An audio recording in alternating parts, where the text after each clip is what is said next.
And next up is going to be How to Defeat a Demon King in 10 Easy Steps, written by Andrew Rowe. It is 151 pages, not that long. It is $2.99. It's available on Kindle Limited. And here's the author's description. For thousands of years, there has been a cycle. A demon king rises and conquers, and a hero is reborn 100 years later to defeat him. Each time, the civilizations are grounded us beneath the demon king's hordes, but humanity has remained secure in its belief that a hero of legend will always save them. There's just one slight problem. It's only been 23 years since the demon king's latest rise, and this time he's already conquered more than half the world. If humanity simply waits for the hero's return, there may be no world left for him to save. And so, Yui Shaw sets out with an ambitious plan, a 10-step plan. She'll find a way to obtain the hero's legendary sword, she'll earn obscure classes, gain levels, and increase her skills. She'll travel to the meticulously crafted dungeons that seem designed for one specific hero to complete, and if she's truly unfortunate, she might even find a fairy. She might not be a hero, but if she can fake it long enough, she might still be able to save the world. Okay, this was an unusual publishing decision from the author and from the company. I think the audiobook came out months and months ago, like 3 or 4 months. And it came out as Amazon exclusive, lots of press, lots of like publicity or lots of like promotion for it. And now the ebook version of this comes out. And I'm going to have to say right at the bat that while I was fundamentally entertained by the story, I think the audiobook is a much better medium for this particular show, just because I think just listening to like the samples of the audiobook, that the humor comes through the audiobook much more clearly and cleanly. In the ebook version of this, of which I've read the entire thing, you definitely get a sense of the parody it's being made fun of. The story pokes fun at the hero stories, the demon king kind of cycle story, and the reborn hero thing. There's lots of Zelda references, and it's kind of what it is. It's a lot of parody story humor here for that.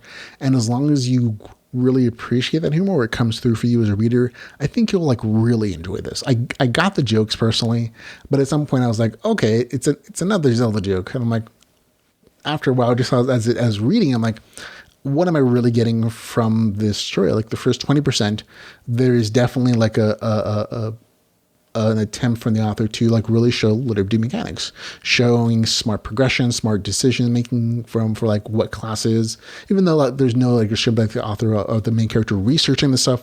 You know, the general assumption that he did so, or she did so rather, to choose these particular classes and their abilities and stuff.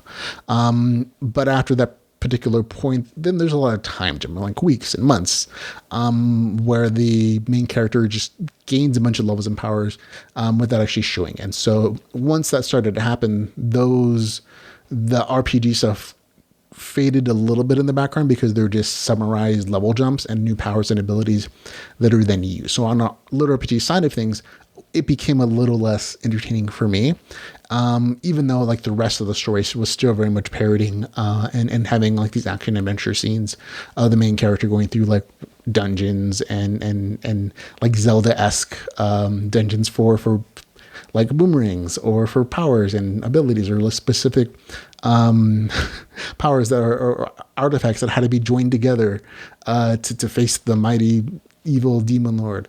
And there's tons of jokes in there about like that kind of like those story types and tropes. But that it becomes more focused on that kind of story than the RPG side of things, which for me made it slightly less enjoyable because I like the RPG stuff. I like Lit RPG. That's what I come to the table for. That's what I do the whole podcast for. And so as that lessened, my interest waned a little bit. It was still overall entertaining though. Overall, it's a fine story again if the humor lands with you. Like I said, it's very much a parody, but the parody aspect got a little bit old on the ebook side of things. But just again, listening to the audiobook version of it, even just the sample, it's like, oh no, the audiobook narrator does a really good job of like really stretching out those humorous moments coming through in tones and sarcasm, and nicely done there. And I think if you listen as an audiobook, even though it is kind of short, it might just be more humorous for you. I think I found it to be so, versus the the ebook version of it. So for me, give it a score of 7.2 out of 10, which is like still a good score. It's still entertaining. If it's an entertaining story, it's probably gonna get a 7 for me.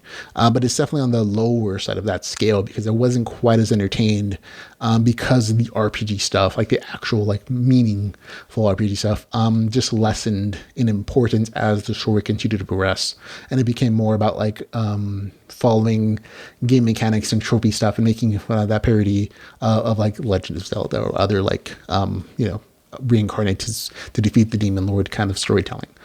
So still gets a score of 7.2. That's How to Defeat a Demon King in 10 Easy Steps with a score of 7.2 out of 10.